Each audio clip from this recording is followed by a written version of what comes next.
Чувашия и Карелия намерены реализовать совместные инвестиционные проекты. Предприниматели двух регионов провели деловые переговоры на бизнес-форуме. В Чебоксары приехала представительная делегация предпринимателей из Петрозаводска. Перед чувашскими производителями открываются новые возможности нарастить объем продаж. Подробности в следующем материале. В кулуарах бизнес-форума фуршет с рыбными деликатесами. Карельскую форель уже не первый год поставляют магазины и рестораны Чувашии. Предприниматели из Петрозаводска намерены нарастить объемы продаж в республику. И здесь, как говорится, важно вкусно презентовать продукцию. Например, на нашем предприятии не используются консерванты и либо другие добавки. Поэтому абсолютно экологичный продукт. Возможно, мы можем поработать по поставкам различной упаковки, оборудования и найти точки соприкосновения.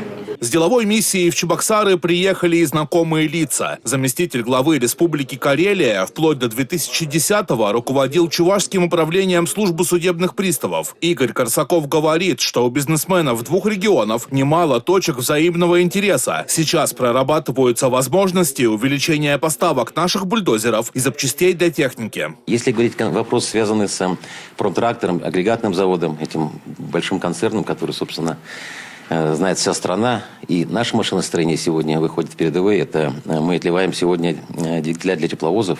Они огромные, которые мы раньше закупали в Германии. Сегодня это наша работа. Ваше литье, наше литье. Для добычи полезных ископаемых предприятиям Карелии также необходимы трактора и гидроксид натрия, который выпускается новочебоксарским химпромом. По химии тоже есть большие потребности.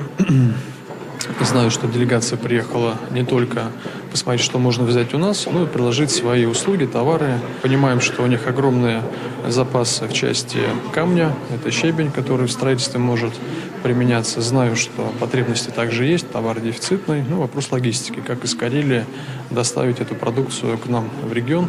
Леса Карелии тоже необходимы предприятиям Чувашии. К примеру, для выпуска дверей. Из Петрозаводска в Чебоксары приехали и производители кормов для рыб. В республике на эту продукцию большой спрос. По линии Министерства сельского хозяйства и предприниматели заинтересованы в развитии аквакультур. Один из дефицитных ингредиентов – это рыбный корм. Поэтому здесь тоже будут, наверное, какие-то бизнес-встречи. Уже на выставке «Россия» Чувашия и Карелия намерены обновить подписанное 20 лет назад соглашение о сотрудничестве. Дмитрий Ковалев, Надежда Давыдова и Святослав Петров. Национальное телевидение Чувашии.